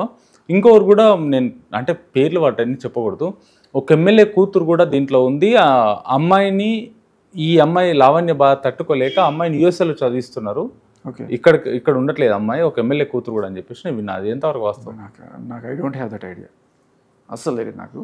మీరు చెప్పారు కదా, నేను ఎంక్వైరీ చేస్తాను. ఒక అమ్మాయి కూతురు కూడా ఉంది, ఎమ్మెల్యే కూతురు ఉంది. ఈ అమ్మాయి టార్చర్ తట్టుకోలేక అమ్మాయిని యూఎస్ఏకి ఒప్పించి అక్కడ చదివిస్తుండు. అంటే లాస్ట్ బేసికల్లీ మీరు గమనిస్తే ఈ అమ్మాయి దగ్గర ఫోన్లు, వాళ్ళ డేటాలు, ఎందుకంటే ఈ అమ్మాయి ఒప్పుకుంది, వేరే ఏం ఒకలా. ఇప్పుడు ఉదయ్ ప్రీతికి సంబంధించిన ఫోటోలు ఇవన్నీ కూడా ఎక్కడి నుంచి దొరుకుతున్నాయి ఇవిడికి?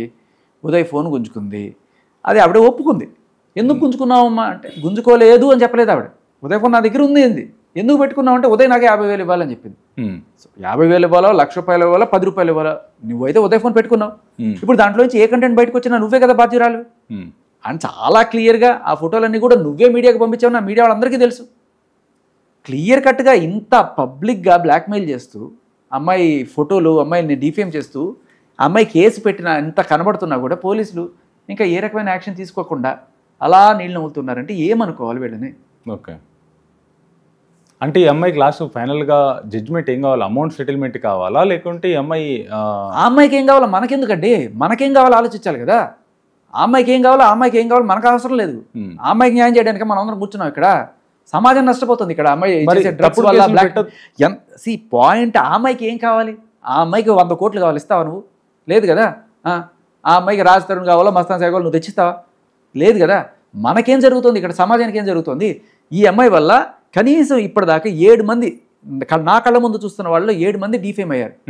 హర్యానా గురించి పిచ్చి పిచ్చిగా మాట్లాడింది ఏ ఆధారం లేకుండా. అండ్ అలాగే ఈ ప్రీతికి సంబంధించి ఏవో పాత ఫోటోలు తీసుకొచ్చి మళ్ళీ ఇప్పుడు పెట్టి ఆ అమ్మాయిని డిఫేమ్ చేసింది. ఇవాళ ఇంకో అమ్మాయి, మస్తాన్ సాయి గర్ల్ ఫ్రెండ్ ఎవరో ఉంటే ఆ అమ్మాయి ఫోటోలను తీసుకొచ్చి పెట్టింది. ఇలా కాకుండా నాకు సంబంధించిన ఎవరో వేరే వాళ్ళ ఫోటోలు పెట్టి, వేరే కథలు పెట్టి ఆ అమ్మాయి పెడితే ఆ అమ్మాయి, నిహారిక అమ్మాయి, ఆ అమ్మాయి వచ్చి పోలీస్ స్టేషన్లో కేసు పెట్టింది. ఇలా ఇంతమంది అమ్మాయిలని డిఫేమ్ చేసుకుంటూ, ఇంతమందికి నరకం చూపిస్తూ, ఇంత సొసైటీలో ఇంత రక్కస్ కాజ్ చేస్తుంది. మనకేం కావాలి? మన అమ్మాయిలందరినీ కూడా ఇలా బద్నాం చేసుకుందామా మనం, మన ఇంటి పిల్లల్ని ఈ ఒక్క లావణ్య కోసం? మీరు ఫస్ట్ ఇట్లాంటి అసలు ఈ డ్రగ్స్ కన్నా చాలా దారుణం ఇది. ఈ బ్లాక్మెయిలింగ్ కేసులు అమ్మాయిలని తీసుకుంటే అందరినీ డిఫేమ్ చేయడం. అండ్ వీటితో పాటు ఈ మీడియా ఎవరైతే ఉన్నారో సిగ్గు లేకుండా వాళ్ళ ఫోటోలన్నీ వేస్తున్నారు చూసారు, అమ్మాయిల ఫోటోలు, వాళ్ళనే మనాలి. వాళ్ళతో సహా ఈ అమ్మాయి ఏమన్నైతే వాళ్ళు ఏటు పెట్టి లోపల వేయాలి కేసు. సరే, మీరు అన్నది అమ్మాయి తప్పుడు కేసులు పెడితే తీసుకుంటారు, కానీ అమ్మాయి గురించి ఇప్పుడు లావణ్య డ్రగ్స్ ఇవన్నీ ఉన్నాయి, ప్రూఫ్స్ ఉన్నాయి, ఇంట్లో పని మనిషి మాట్లాడినప్పుడు మరి పోలీస్ డిపార్ట్మెంట్ ఎందుకు తీసుకోవట్లేదు మీ కేసుని? ఎందుకు తీసుకోలేదు? నాకు అదే చెప్తున్నా కదా, నేను వెళ్ళాను కదా, వెళ్ళాను, అడిగాను, మొత్తుకున్నాను, మాకు టైం లేదు, 5 నిమిషాలు అంతే, వెళ్ళిపోండి అంతే. మరి ఇప్పుడు పోలీస్ డిపార్ట్మెంట్ తీసుకోకపోతే ఇంకా మనకు హైయర్ అఫీషియల్స్ కూడా అమ్మాయి ప్రీతి చెప్పడానికి వెళ్తే ప్రీతిని ఏమన్నారు తెలుసా? ఎందుకమ్మా నీకు, మీది అనంతపురం, నీకు తమ్ముడు ఉన్నాడు, రేపు నీకు పెళ్ళి ఎట్లా అవుతుంది ఇట్లాంటి వాటిలో జైలుకి ఇస్తే? ఇగో ఈ అబ్బాయి నీతో ఇవాళ వచ్చారు, రేపు ఇట్లా వెనకాల ఎవరు ఉండరు, వీటిలో అంతా ఇన్వాల్వ్ కాకు, నువ్వు నీకెందుకు ఇలా? అరే వచ్చింది, నువ్వు డీటెయిల్ తీసుకో, ఆ అమ్మాయి ఏం చెప్తుంది వినాలి కదా. లిటరల్లీ ఆ అమ్మాయి ఏం చెప్పకముందే ఆయనకన్నీ తెలుసు. ఈ అమ్మాయి ఎవరు, ఆ అమ్మాయి అనంతపురంలో, ఆ అమ్మాయి తమ్ముడు ఎవరు, ఇవన్నీ ఆయనకి ఎవరు చెప్తున్నారు? ఓకే. అండ్ రెడీగా డిమోరలైజ్ చేసి పంపించాడు. అండ్ ఇది చూడండి అంటే లేదు, నథింగ్. మరి ఇప్పుడు వాళ్ళు తీసుకోకపోతే, ఒక సెషన్ తీసుకోకపోతే ఇంకో మనకు హైయర్ ఆఫీషియల్స్ ఉంటారు కదా, వెళ్ళాలి. అదే కరాటి కళ్యాణ్ గారు అన్నారు, ఇట్లా చేస్తే మనం ఇదేం లేదు, మన అందరికీ మాకు చాలా క్లియర్గా అర్థమవుతుంది. ఎందుకంటే మన స్వప్న గారితో చేసిన ఇంటర్వ్యూలో కూడా నార్సింగ్ పీస్కి ఫోన్ చేయండి, వాళ్ళు చెప్తారు నా గురించి. క్రాష్ అయిపోయింది, కొట్టేశారు, నేను డ్రగ్స్ టెస్ట్ చేసుకున్నాను, పాజిటివ్ వచ్చేసింది. ఎక్కడ చేశారు, ఎవరు చేశారు? ఆవిడ చెప్పడం, వీళ్ళు నమ్మడం, కొట్టడం. ఏదంటే చూపించమని ఒక్క సాక్ష్యం అడగాలి కదా. ఆవిడ కూర్చోబెట్టి ఫేక్తూనే ఉంటుంది. ఒక్కళ్ళు కూడా అమ్మా ఏంటిట రాజ్ తరుణ్తో నేను ₹1 కోటి డీల్ సెట్ చేసుకున్నాట, ఏదో ఒక్క సాక్ష్యం చూపించు, ఒక్క పైసా నాకు ముట్టిందని చూపించు. నోటికి వచ్చిందలా ఆవిడ తప్పించుకోవడానికి ఏదేదో కథలు వెళ్తూ ఉంటుంది. మీడియా వాళ్ళు చెవుల క్యారెట్లు క్యాబేజీలు పెట్టుకుని వింటుంటారు, అడగరు కనీసం. ఒక్క ఆధారం చూపించమ్మా అని అడగరా? ఇన్ని మాట్లాడుతున్నావు కదా, ఒక్క ఆధారం చూపించమ్మా అని చెప్పి. సాక్ష్యాలు ఉంటారు, ఎందుకంటే ప్రీవియస్గా మనం చేసిన ప్రతిదానికి కూడా పెట్టి మాట్లాడారు మీరు. ఇప్పటిదాకా మస్తాన్ సాయితో రొమాన్స్లు, లవ్ లెటర్లు ఇవన్నీ చూసి ఇవాళ నేనంతా భయపడి చేశానండి అంటే, అవునా అమ్మా, అయ్యో ఆ రోజు ఎందుకమ్మా అలా చెప్పామంటే, అప్పుడు కూడా మస్తాన్ సాయి నన్ను భయపెట్టాడండి. ఆ రోజు ఎందుకు చేసావు? రాజధాని కేసు తప్పించుకోవడానికి చేసావు. క్లియర్ కట్గా అన్నీ చేసి మళ్ళీ అదే మీడియా ముందుకు వచ్చి అదే చెప్తుంటే అవుతూ వింటాం మనం. మా మీడియా వాళ్ళు కూడా ఏది నిజం ఏది అబద్ధం అనేది కరెక్ట్ నమ్మి చూసి, ఇప్పుడు మీరు అడగాలి కదా, కనీసం అడగాలి కదా. నీ టీవీ ఛానల్లో నీ ముందే వచ్చి కూర్చొని ఇంత ఇదిగా చెప్పిన తర్వాత ఇవాళ లేదు, ఆ ఎఫ్ఐఆర్ కావాలంటే చూడండి, నేను ఆ ఎఫ్ఐఆర్లో రాశాను అంటుంది. అదేంటి, మొన్నటిదాకా ఆ ఎఫ్ఐఆర్ తప్పని చెప్పాను కదా నువ్వు, మళ్ళీ అదే ఎఫ్ఐఆర్ చూడమంటావు నువ్వు అంటే? ఆ రోజు నన్ను ఎదవం చేసావని అడగాలి కదా. చాలా థ్యాంక్ యూ శేఖర్ గారు. రైట్ అండి.